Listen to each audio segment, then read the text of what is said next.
আমি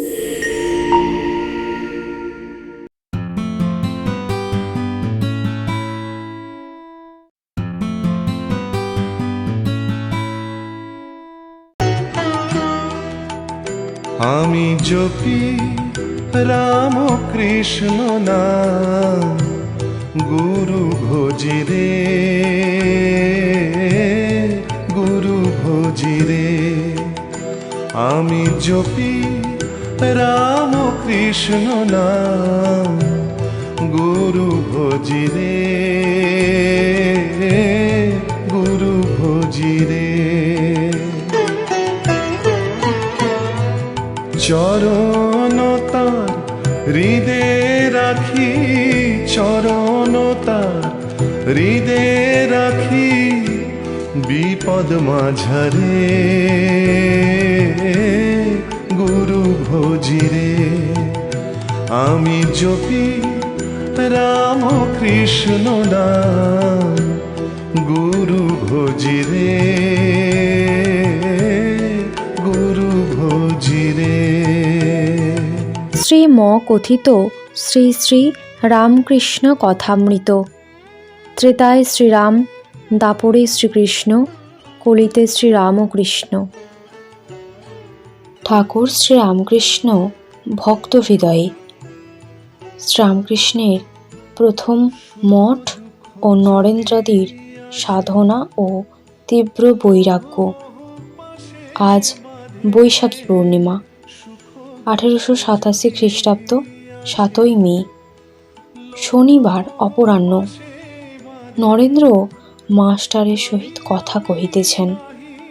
কলিকাতা গুরুপ্রসাদ চৌধুরী লেনে একটি বাড়ির নিচে ঘরে তক্তাপোশের ওপর উভয়ে বসিয়া আছেন। মণি সেই ঘরে পড়াশোনা করেন। Merchant of Venice, Blackie's self culture, এইসব বই পড়িতেছেন। পড়া তৈয়ার করিতেছেন, স্কুলে পড়াইতে হইবে। কয় মাস হইল ঠাকুর শ্রীরামকৃষ্ণ ভক্তদের অকুল পাথারে ভাসাইয়া স্বধামে চলিয়া গিয়াছেন। অবিবাহিত বিবাহিত ভক্তেরা ঠাকুর শ্রীরামকৃষ্ণের সেবাকালে যে স্নেহসূত্রে বাঁধা হইয়াছেন, তাহা আর ছিন্ন হইবার নহে। হঠাৎ কর্ণধারের অদর্শনে আরোহীগণ ভয় পাইয়াছেন বটে, কিন্তু সকলেই সে এক প্রাণ, পরস্পরের মুখ চাহিয়া রয়েছেন। এখন পরস্পরকে না দেখিলে আর তাহারা বাঁচেন না। অন্য লোকের সঙ্গে আলাপ আর ভালো লাগে না, তাহার কথা বই আর কিছু ভালো লাগে না। সকলে ভাবেন, তাকে কি আর দেখতে পাবো না? তিনি তো বলে গেছেন, ব্যাকুল হয়ে ডাকলে, আন্তরিক ডাক শুনলে ঈশ্বর দেখা দেবেন। বলে গেছেন, আন্তরিক হলে তিনি শুনবেনই শুনবেন। যখন নির্জনে থাকেন, তখন সেই আনন্দময় মূর্তি মনে পড়ে। রাস্তায় চলেন, উদ্দেশ্যহীন, একাকী কেঁদে কেঁদে বেড়ান। ঠাকুর তাই বুঝি মণিকে বলেছিলেন, তোমরা রাস্তায় কেঁদে কেঁদে বেড়াবে, তাই শরীর ত্যাগ করতে খুব কষ্ট হচ্ছে। কেউ ভাবছেন, কই তিনি তো চলে গেলেন, আমি এখনো বেঁচে রয়েছি, এই অনিত্য সংসারে এখনো থাকতে ইচ্ছা। নিজে মনে করলে তো শরীর ত্যাগ করতে পারি, তা কই করছি। ছোকরা ভক্তেরা কাশীপুরের বাগানে থাকিয়া রাত্রি দিন সেবা করিয়াছিলেন। তাহার অদর্শনের পর অনিচ্ছা সত্ত্বেও কলের পুত্তলিকার ন্যায় নিজের নিজের বাড়ি ফিরিয়া গেলেন। ঠাকুর কাহাকেও সন্ন্যাসীর বাহ্য চিহ্ন অর্থাৎ গেরুয়া বস্ত্র ইত্যাদি ধারণ করিতে অথবা গৃহীর উপাধি ত্যাগ করিতে অনুরোধ করেন নাই। তাহারা লোকের কাছে দত্ত, ঘোষ, চক্রবর্তী, ঘোষাল ইত্যাদি উপাধিযুক্ত হইয়া পরিচয়। ঠাকুরের অদর্শনের পরও কিছুদিন দিয়াছিলেন, কিন্তু ঠাকুর তাহাদের অন্তরে ত্যাগই করিয়া গিয়াছিলেন। 2-3 জনের ফিরিয়া যাইবার বাড়ি ছিল না। সুরেন্দ্র তাহাদের বলিলেন, ভাই, তোমরা আর কোথা যাবে? একটা বাসা করা যাক, তোমরাও থাকবে আর আমাদেরও জুড়াবার একটা স্থান চাই। তা না হলে সংসারে এরকম রাত দিন কেমন করে থাকবো? সেইখানে তোমরা গিয়ে থাকো। আমি কাশীপুরের বাগানে ঠাকুরের সেবার জন্য যৎকিঞ্চিৎ দিতাম, এখন তাহাতে বাসা খরচ চলিবে। সুরেন্দ্র প্রথম 2-1 মাস 30 টাকা করিয়া দিতেন। ক্রমে যেমন মঠে অন্যান্য ভাইরা যোগ দিতে লাগিলেন, 50-60 টাকা করিয়া দিতে লাগিলেন, শেষে 100 টাকা পর্যন্ত দিতেন। বরাহনগরে যে বাড়ি লওয়া হইল, তাহার ভাড়া ও ট্যাক্স 11 টাকা, পাচক ব্রাহ্মণের মাহিনা 6 টাকা, আর বাকি ডাল ভাতের খরচ। বুড়ো গোপাল, লাটু ও তারকের যাইবার বাড়ি ছিল না। ছোট গোপাল প্রথমে কাশীপুরের বাগান হইতে ঠাকুরের গৌদি ও জিনিসপত্র লইয়া সেই বাসা বাড়িতে গেলেন। সঙ্গে পাচক ব্রাহ্মণ শশী। রাত্রে শরৎ আসিয়া থাকিলেন। তারক বৃন্দাবনে গিয়াছিলেন। কিছুদিনের মধ্যে তিনিও আসিয়া জুটিলেন। নরেন্দ্র, শরৎ, শশী, বাবুরাম, নিরঞ্জন, কালী এরা প্রথমে মাঝে মাঝে বাড়ি হইতে আসিতেন। রাখাল, লাটু, যোগিন, কালী ঠিক ওই সময় বৃন্দাবন গিয়াছিলেন। কালী 1 মাসের মধ্যে, রাখাল কয়েক মাস পরে, যোগিন 1 বৎসর পরে ফিরিলেন। কিছুদিনের মধ্যে রাখাল, নিরঞ্জন, শরৎ, শশী, বাবুরাম, যোগিন, কালী, লাটু রহিয়া গেলেন, আর বাড়িতে ফিরিলেন না। ক্রমে প্রসন্ন ও সুবোধ আসিয়া রহিলেন। গঙ্গাধর ও হরিও পরে আসিয়া জুটিলেন। ধন্য সুরেন্দ্র, এই প্রথম মঠ তোমারই হাতে গড়া। তোমার সাধু ইচ্ছায় এই আশ্রম হইল। তোমাকে যন্ত্র স্বরূপ করিয়া ঠাকুর শ্রীরামকৃষ্ণ তাহার মূল মন্ত্র কামিনী কাঞ্চন ত্যাগ মূর্তিমান করিলেন। কৌমার বৈরাগ্যবান শুদ্ধাত্মা নরেন্দ্রাদি ভক্তের দ্বারা আবার সনাতন হিন্দু ধর্মকে জীবের সম্মুখে প্রকাশ করিলেন। ভাই, তোমার ঋণ কে ভুলিবে? মঠের ভাইরা মাতৃহীন বালকের ন্যায় থাকিতেন, তোমার অপেক্ষা করিতেন তুমি কখন আসিবে। আজ বাড়ি ভাড়া দিতে সব টাকা গিয়াছে, আজ খাবার কিছু নাই, কখন তুমি আসিবে? আসিয়া ভাইদের খাবার বন্দোবস্ত করিয়া দিবে। তোমার অকৃত্রিম স্নেহ স্মরণ করিলে কে না অশ্রুবার বিসর্জন করিবে। নরেন্দ্রাদির ঈশ্বর জন্য ব্যাকুলতা ও প্রায়োপবেশন প্রসঙ্গ। কলিকাতার সেই নিচের ঘরে নরেন্দ্র মণির সহিত কথা কহিতেছেন। নরেন্দ্র এখন ভক্তদের নেতা। মঠের সকলের অন্তরে তীব্র বৈরাগ্য। ভগবান দর্শন জন্য সকলে ছটফট করিতেছেন। নরেন্দ্র মণির প্রতি বললেন, আমার কিছু ভালো লাগছে না, এই আপনার সঙ্গে কথা করছি, ইচ্ছা হয় এখনই উঠে যাই। নরেন্দ্র কিয়ৎক্ষণ চুপ করিয়া রহিলেন। কিয়ৎক্ষণ পরে আবার বলিতেছেন, প্রায়োপবেশন করব। মণি বললেন, তা বেশ, ভগবানের জন্য সবই তো করা যায়। নরেন্দ্র বললেন, যদি খিদে সামলাতে না পারি? মণি বললেন, তাহলে খেও, আবার লাগবে। নরেন্দ্র আবার কিয়ৎক্ষণ চুপ করিলেন। নরেন্দ্র বললেন, ভগবান নাই বোধ হচ্ছে, যত প্রার্থনা করছি একবারও জবাব পাই নাই। কত দেখলাম মন্ত্র সোনার অক্ষরে জলজল করছে, কত কালী রূপ আরও অন্যান্য রূপ দেখলুম, তবু শান্তি হচ্ছে না। 6টা পয়সা দেবেন? নরেন্দ্র শোভাবাজার হইতে শেয়ারের গাড়িতে বরাহনগরের মাঠে যাইতেছেন, তাই 6টা পয়সা। দেখিতে দেখিতে সাতু অর্থাৎ সাতকড়ি গাড়ি করিয়া আসিয়া উপস্থিত হইলেন। সাতু নরেন্দ্রের সমবয়স্ক। মঠের ছোকরাদের বড় ভালোবাসেন, সর্বদা মঠে যান। তাহার বাড়ি বরাহনগরের মঠের কাছে। কলিকাতার অফিসে কর্ম করেন। তাদের ঘরের গাড়ি আছে, সেই গাড়ি করিয়া অফিস হইতে আসিয়া উপস্থিত হইলেন। নরেন্দ্র মণিকে পয়সা ফিরাইয়া দিলেন, বলিলেন, আর কি, তোর সঙ্গে যাব, আপনি কিছু খাওয়ান। মণি কিছু জল খাবার খাওয়ালেন। মণিও সেই গাড়িতে উঠিলেন, তাহাদের সঙ্গে মঠে যাইবেন।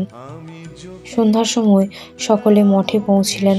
মঠের ভাইরা কিরূপে দিন কাটাইতেছেন, সাধনা করিতেছেন, মণি দেখিবেন। ঠাকুর শ্রীরামকৃষ্ণ পার্শ্বদের হৃদয়ে এইরূপ প্রতিবিম্বিত হইতেছেন, তাহা দেখিতে মণি মাঝে মাঝে মঠ দর্শন করিতে চান। মঠে নিরঞ্জন নাই, তাহার একমাত্র মা আছেন, তাহাকে দেখিতে বাড়ি গিয়াছেন। বাবুরাম, শরৎ, কালী পুরীক্ষেত্রে গিয়াছেন। সেখানেও আরও কিছুদিন থাকিয়া শ্রী শ্রী রথযাত্রা দর্শন করিবেন। ঠাকুর শ্রীরামকৃষ্ণের বিদ্যার সংসার ও নরেন্দ্রের তত্ত্বাবধান। নরেন্দ্র মঠের ভাইদের তত্ত্বাবধান করিতেছেন। প্রসন্ন কয়দিন সাধন করিতেছিলেন। নরেন্দ্র তাহার কাছেও প্রায়োপবেশনের কথা তুলিয়াছিলেন। নরেন্দ্র কলিকাতায় গিয়াছেন দেখিয়া সেই অবসরে তিনি কোথায় নিরুদ্দেশ হইয়া চলিয়া গিয়াছেন। নরেন্দ্র আসিয়া সমস্ত শুনিলেন। রাজা কেন তাহাকে যাইতে দিয়াছেন? কিন্তু রাখাল ছিলেন না, তিনি মঠ হইতে দক্ষিণেশ্বরের বাগানে একটু বেড়াইতে গিয়াছিলেন। রাখালকে সকলে রাজা বলিয়া ডাকিতেন, অর্থাৎ রাখাল রাজ শ্রীকৃষ্ণের আরেকটি নাম। নরেন্দ্র বললেন, রাজা আসুক, একবার বকব, কেন তারে যেতে দিলে? নরেন্দ্র হরিশের প্রতি বললেন, তুমি তো পা ফাঁক করে লেকচার দিচ্ছিলে, তাকে বারণ করতে পারো নাই? হরিশ অতি মৃদু স্বরে বললেন, তারকদা বলেছিলেন, তবু সে চলে গেল। নরেন্দ্র মাস্টারের প্রতি বললেন, দেখুন, আমার বিষম মুশকিল, এখানেও এক মায়ার সংসারে পড়েছি, আবার ছোঁড়াটা কোথায় গেল? রাখাল দক্ষিণেশ্বর কালীবাড়ি হইতে ফিরিয়া আসিয়াছেন। ভবনাথ তাহাকে সঙ্গে করিয়া লইয়া গিয়াছিলেন। রাখালকে নরেন্দ্র প্রসন্নের কথা বলিলেন। প্রসন্ন নরেন্দ্রকে একখানা পত্র লিখিয়াছেন, সেই পত্র পড়া হইতেছে। পত্রে এই মর্মে লিখিয়াছেন, আমি হাঁটিয়া বৃন্দাবনে চলিলাম, এখানে থাকা আমার পক্ষে বিপদ, এখানে ভাবের পরিবর্তন হচ্ছে। আগে বাপ মা ও বাড়ির সকলের স্বপন দেখতাম, তারপর মায়ার মূর্তি দেখলাম। দুবার খুব কষ্ট পেয়েছি, বাড়িতে ফিরে যেতে হয়েছিল, তাই এবার দূরে যাচ্ছি। পরমহংসদেব আমায় বলেছিলেন, তোর বাড়ির ওরা সব করতে পারে, ওদের বিশ্বাস করিস না। রাখাল তীর্থে যাইবার গল্প করিতেছেন, বলিতেছেন, এখানে থাকিয়া তো কিছু হলো না, তিনি যা বলেছিলেন ভগবান দর্শন কই হলো? রাখাল শুইয়া আছেন, নিকটে ভক্তেরা কেহ শুইয়া কেহ বসিয়া আছেন। রাখাল বললেন, চলো নর্মদায় বেরিয়ে পড়ি। নরেন্দ্র বললেন, বেরিয়ে কি হবে, জ্ঞান কি হয়, তাই জ্ঞান জ্ঞান করছিস? একজন ভক্ত বললেন, তাহলে সংসার ত্যাগ করলে কেন? নরেন্দ্র বললেন, রামকে পেলাম না বলে শ্যামের সঙ্গে থাকবো, আর ছেলে মেয়ের বাপ হব, এমন কি কথা? এই বলিয়া নরেন্দ্র একটু উঠিয়া গেলেন। রাখাল শুইয়া আছেন। কিয়ৎক্ষণ পরে নরেন্দ্র আবার আসিয়া বসিলেন। একজন ভাই শুইয়া শুইয়া রহস্যভাবে বলিতেছেন, যেন ঈশ্বরের অদর্শনে বড় কাতর হয়েছেন। ওরে, আমায় একখানা ছুরি এনে দে রে, আর কাজ নাই, আর যন্ত্রণা সহ্য হয় না। নরেন্দ্র গম্ভীরভাবে বললেন, ওইখানে আছে, হাত বাড়িয়ে নে। প্রসন্নের কথা আবার হইতে লাগিল। নরেন্দ্র বললেন, এখানেও মায়া, তবে আর সন্ন্যাস কেন? রাখাল বললেন, মুক্তি ও তাহার সাধন এই বইখানিতে আছে। সন্ন্যাসীদের একসঙ্গে থাকা ভালো নয়, সন্ন্যাসী নগরের কথা আছে। শশী বললেন, আমি সন্ন্যাস ফন্যাস মানি না, আমার অগম্য স্থান নাই, এমন জায়গা নাই যেখানে আমি থাকতে না পারি। ভবনাথের কথা পড়িল। ভবনাথের স্ত্রীর সংকটাপন্ন পীড়া হইয়াছিল। নরেন্দ্র রাখালের প্রতি বললেন, ভবনাথের মাগটা বুঝি বেঁচেছে, তাই সে ফুর্তি করে দক্ষিণেশ্বরে বেড়াতে গিয়েছিল। কাঁকুরগাছির বাগানের কথা হইল, রাম মন্দির করিবেন। নরেন্দ্র রাখালের প্রতি বললেন, রামবাবু মাস্টার মহাশয়কে একজন ট্রাস্টি করেছেন। মাস্টার রাখালের প্রতি বললেন, কই, আমি কিছু জানি না। সন্ধ্যা হইল। ঠাকুর শ্রীরামকৃষ্ণের ঘরে শশী ধূনা দিলেন। অন্যান্য ঘরে যত ঠাকুরের পট ছিল সেখানে ধূনা দিলেন। মধুর স্বরে নাম করিতে করিতে প্রণাম করিলেন। এবার আরতি হইতেছে। মঠের ভাইরা ও অন্যান্য ভক্তেরা সকলে করজোড়ে দাঁড়াইয়া আরতি দর্শন করিতেছেন। কাঁসর ঘণ্টা বাজিতেছে। ভক্তেরা সমস্বরে আরতির গান সেই সঙ্গে সঙ্গে গাহিতেছেন। জয় শিব ওঙ্কার, ভজ শিব ওঙ্কার, ব্রহ্ম বিষ্ণু সদাশিব, হর হর হর মহাদেব। নরেন্দ্র এই গান ধরিয়াছেন। কাশীধামে বিশ্বনাথের সম্মুখে এই গান হয়। মণি মঠের ভক্তদের দর্শন করিয়া পরম প্রীতি লাভ করিয়াছেন। মঠে খাওয়া দাওয়া শেষ হইতে 11টা বাজিল। ভক্তেরা সকলে শয়ন করিলেন। তাহারা যত্ন করিয়া মণিকে শয়ন করাইলেন। রাত্রি 2 প্রহর। মণির নিদ্রা নাই। ভাবিতেছেন সকলেই রইয়াছি, সেই অযোধ্যা, কেবল রাম নাই। মণি নিঃশব্দে উঠিয়া গেলেন। আজ বৈশাখী পূর্ণিমা। মণি একাকী গঙ্গাপুলিনী বিচরণ করিতেছেন। ঠাকুর শ্রীরামকৃষ্ণের কথা ভাবিতেছেন।